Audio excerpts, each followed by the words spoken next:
కొంతమందికి ఈ ప్లేట్ ఖాళీ అని గుర్తుపట్టట్లా, అది వచ్చిన గొడవ. ఇప్పుడు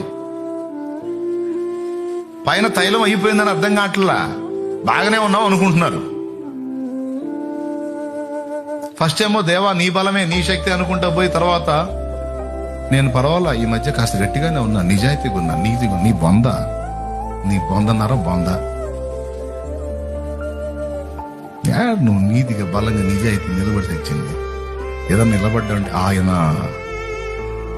అది గుర్తుపట్టి ఆధ్యాత్మిక పేదరికాన్ని ఎరిగి ఆత్మ బలహీనతను ఎరిగి మనం ఆయన ముందుకు వెళ్లి చేతులు చాపవలసి ఉన్నదయా. నీవు నన్ను బలపరచకపోతే మందంత చెంచల వ్యవహారం, స్థిరం లేని వ్యవహారం, అస్థిరుణ్ణి పేతుడిని మించినోడిని నేను చెంచలత్వంలో. నన్ను బలపరచయ్యా, అయ్యా అయ్యా బలమీ అయ్యా. తన బలహీనతను గుర్తెరిగినోడు కదిలితే ఏం చేస్తాడు? బలము నింపుకోవటానికి దేవుణ్ణి పదే పదే.